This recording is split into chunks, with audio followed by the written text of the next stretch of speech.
8ನೇ ತರಗತಿ ಸಮಾಜ ವಿಜ್ಞಾನ ಅಧ್ಯಾಯ 3 ಪ್ರಾಚೀನ ಭಾರತದ ನಾಗರಿಕತೆಗಳು ಸಿಂಧು ಸರಸ್ವತಿ ನಾಗರಿಕತೆ ಮತ್ತು ವೇದಗಳ ಕಾಲದ ನಾಗರಿಕತೆ ಪ್ರಶ್ನೋತ್ತರಗಳು ಮುಖ್ಯ ಪ್ರಶ್ನೆ 1 ಈ ಕೆಳಕಂಡ ವಾಕ್ಯಗಳನ್ನು ಸೂಕ್ತ ಪದಗಳಿಂದ ಪೂರ್ಣಗೊಳಿಸಿ 1 ಸಿಂಧು ಸರಸ್ವತಿ ನಾಗರಿಕತೆಯ ಮುದ್ರೆಗಳ ಮೇಲೆ ಕಂಡುಬಂದಿರುವ ಲಿಪಿಯನ್ನು ಡ್ಯಾಶ್ ಎಂದು ಕರೆಯಲಾಗಿದೆ ಉತ್ತರ ಚಿತ್ರಲಿಪಿ ಸಿಂಧು ಸರಸ್ವತಿ ನಾಗರಿಕತೆಯ ಮುದ್ರೆಗಳ ಮೇಲೆ ಕಂಡುಬಂದಿರುವ ಲಿಪಿಯನ್ನು ಚಿತ್ರಲಿಪಿ ಎಂದು ಕರೆಯಲಾಗಿದೆ 2 ಸಿಂಧು ಸರಸ್ವತಿ ನಾಗರಿಕತೆಯ ಸಮುದ್ರ ವಾಣಿಜ್ಯದ ಪ್ರಮುಖ ಕೇಂದ್ರ ಡ್ಯಾಶ್ ಆಗಿತ್ತು ಉತ್ತರ ಲೋಥಾನ್ ಸಿಂಧು ಸರಸ್ವತಿ ನಾಗರಿಕತೆಯ ಸಮುದ್ರ ವಾಣಿಜ್ಯ ಪ್ರಮುಖ ಕೇಂದ್ರ ಲೋಥಾನ್ ಆಗಿತ್ತು 3 ಮಳೆ ನೀರನ್ನು ಯುಕ್ತವಾಗಿ ಸಂಗ್ರಹಿಸುವ ವ್ಯವಸ್ಥೆಯಿಂದ ತಾಣ ಡ್ಯಾಶ್ ಉತ್ತರ ಧೋಲಾವೀರಾ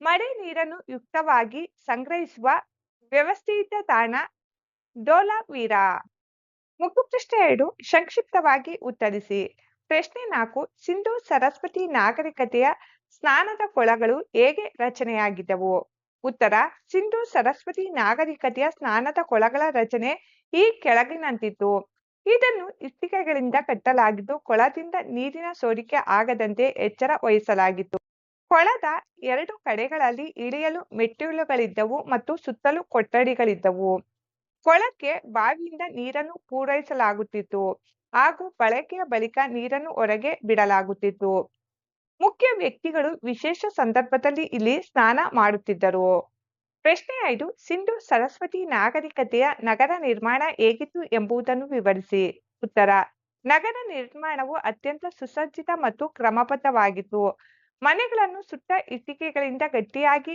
ಕ್ರಮಬದ್ಧವಾಗಿ ಕಟ್ಟಲಾಗಿತ್ತು ಮನೆಗಳು 1 ಅಥವಾ 2 ಅಂತಸ್ತಿನವಾಗಿದ್ದು ಸ್ನಾನದ ಕೊಠಡಿ ಮತ್ತು ಬಾವಿಗಳನ್ನು ಹೊಂದಿದ್ದವು ರಸ್ತೆಗಳು ಮತ್ತು ಒಳಚರಂಡಿ ವ್ಯವಸ್ಥೆ ಅತ್ಯುತ್ತಮವಾಗಿತ್ತು ಚರಂಡಿಗಳನ್ನು ಇಟ್ಟಿಗೆ ಮತ್ತು ಚಪ್ಪಡಿಗಳಿಂದ ಮುಚ್ಚಲಾಗಿತ್ತು ಹಾಗೂ ಇವುಗಳನ್ನು ಸ್ವಚ್ಛಗೊಳಿಸಲು ಅಲ್ಲಲ್ಲಿ ರಂಧ್ರಗಳನ್ನು ನಿರ್ಮಿಸಲಾಗಿತ್ತು ಪ್ರಶ್ನೆ 6 ಸಿಂಧು ಸರಸ್ವತಿ ನಾಗರಿಕತೆಯ ಸಾಂಸ್ಕೃತಿಕ ವಿವರಗಳನ್ನು ತಿಳಿಯಲು ದೊರೆತಿರುವ ಕುರುಹುಗಳನ್ನು ಪಟ್ಟಿ ಮಾಡಿ ಉತ್ತರ ಸಾಂಸ್ಕೃತಿಕ ವಿವರಗಳನ್ನು ತಿಳಿಸುವ ಪ್ರಮುಖ ಕುರುಹುಗಳು ಮೂರ್ತಿಗಳು ಮಾತೃ ದೇವತೆಯ ಮಣ್ಣಿನ ಮೂರ್ತಿ ನರ್ತಕಿಯ ಲೋಹದ ಮೂರ್ತಿ ಪುರುಷ ಮುಂಡದ ಶಿಲಾ ಮೂರ್ತಿ ಮುದ್ರೆಗಳು ಶಿವಲಿಂಗ ಪಶುಪತಿ ಇನ್ನಿಲೋ ಬಸವ ಮತ್ತು ಏಕಶಂಗಿ ಅಂದರೆ ಒಂದೇ ಕೊಂಬಿನ ಕಾಲ್ಪನಿಕ ಪ್ರಾಣಿ ಮುದ್ರೆಗಳು ಇತರ ವಸ್ತುಗಳು ಚಿತ್ರಲಿಪಿಯಲ್ಲಿರುವ ಮುದ್ರೆಗಳು ವೈವಿಧ್ಯಮಯ ಚಿತ್ತಾರಗಳುಳ್ಳ ಮಡಿಕೆಗಳು ಲೋಹ ಹಾಗೂ ಶಂಖಗಳಿಂದ ಮಾಡಿದ ಬಳೆಗಳು ಮತ್ತು ಮಣಿಗಳು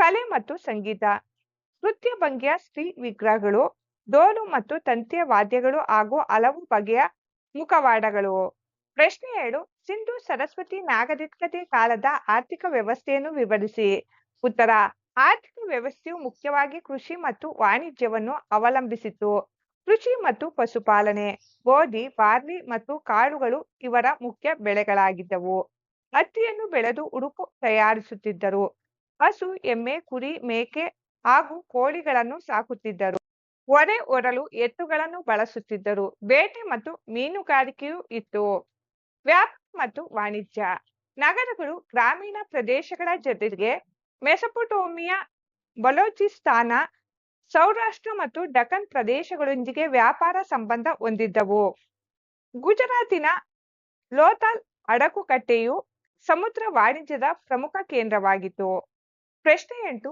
ಪೂರ್ವ ವೇದಕಾಲ ಮತ್ತು ಉತ್ತರ ವೇದಕಾಲದ ಸಾಮಾಜಿಕ ರಾಜಕೀಯ ಧಾರ್ಮಿಕ ಹಾಗೂ ಆರ್ಥಿಕ ವ್ಯವಸ್ಥೆಯನ್ನು ವಿಶ್ಲೇಷಿಸಿ ಉತ್ತರ ಪೂರ್ವ ವೇದಕಾಲ ಮತ್ತು ಉತ್ತರ ವೇದಕಾಲದ ನಡುವಿನ ವ್ಯತ್ಯಾಸಗಳು ಹಾಗೂ ವಿಶ್ಲೇಷಣೆ ಈ ಕೆಳಗಿನಂತಿವೆ 1 ಸಾಮಾಜಿಕ ವ್ಯವಸ್ಥೆ ಪೂರ್ವ ವೇದಕಾಲ ಸಮಾಜದಲ್ಲಿ ಬ್ರಾಹ್ಮಣ ಕ್ಷತ್ರಿಯ ವೈಶ್ಯ ಮತ್ತು ಶೂದ್ರ ಎಂಬ 4 ವರ್ಣಗಳಿದ್ದವು ಇವು ಸಮಾಜದಲ್ಲಿ ವ್ಯಕ್ತಿ ಆಯ್ದುಕೊಂಡ ವೃತ್ತಿಯ ಮೇಲೆ ನಿರ್ಧಾರವಾಗುತ್ತದೆಯೇ ಹೊರತು ಹುಟ್ಟಿನಿಂದಲ್ಲ ಮಹಿಳೆಯರಿಗೆ ಸಮಾಜದಲ್ಲಿ ಸಮಾನ ಸ್ಥಾನಮಾನವಿತ್ತು ಮತ್ತು ವಿಧವಾ ವಿವಾಹ ಜಾರಿಯಲ್ಲಿತ್ತು ಉತ್ತರ ವೇದಕಾಲ ಜಾತಿ ವ್ಯವಸ್ಥೆಯು ಹುಟ್ಟಿನಿಂದಲೇ ನಿರ್ಧಾರವಾಗತೊಡಗಿ ಜಟಿಲವಾಯಿತು ಮಹಿಳೆಯರಿಗೆ ಸಮಾಜದಲ್ಲಿ ಸಮಾನ ಸ್ಥಾನಮಾನವಿರಲಿಲ್ಲ ವಿಧವಾ ವಿವಾಹವನ್ನು ನಿಷೇಧಿಸಲಾಯಿತು ಹಾಗೂ ವರದಕ್ಷಿಣೆ ಪರದಾ ಪದ್ಧತಿ ಬಾಲ್ಯ ವಿವಾಹಗಳು ಅಸ್ತಿತ್ವಕ್ಕೆ ಬಂದವು 2 ರಾಜಕೀಯ ವ್ಯವಸ್ಥೆ. ಪೂರ್ವ ವೇದಕಾಲ. ರಾಜನನ್ನು ರಾಜನ್ ಎಂದು ಕರೆಯುತ್ತಿದ್ದರು. ರಾಜನಿಗೆ ಸಹಾಯ ಮಾಡಲು ಮತ್ತು ಆಡಳಿತ ನಡೆಸಲು ಸಭಾ, ಸಮಿತಿ ಮತ್ತು ವಿಧಾತ ಎಂಬ ಸಂಸ್ಥೆಗಳಿದ್ದವು. ಉತ್ತರ ವೇದಕಾಲ. ಈ ಕಾಲಕ್ಕೆ ಬಂದಾಗ ರಾಜಕೀಯ ಸಂಸ್ಥೆಯಾಗಿದ್ದ ವಿಧಾತ್ ಸಭೆಯು ಸಂಪೂರ್ಣವಾಗಿ ಕಣ್ಮರೆಯಾಯಿತು. 3 ಧಾರ್ಮಿಕ ವ್ಯವಸ್ಥೆ. ಪೂರ್ವ ವೇದಕಾಲ. ಜನರು ಮುಖ್ಯವಾಗಿ ನಿಸರ್ಗ ಮತ್ತು ದೇವ ಅಥವಾ ದೇವತೆಗಳನ್ನು ಆರಾಧಿಸುತ್ತಿದ್ದರು. ಸ್ತೋತ್ರಗಳನ್ನು ಪಠಿಸುವವರನ್ನು ಓತ್ರಿ ಎಂದು ಕರೆಯುತ್ತಿದ್ದರು.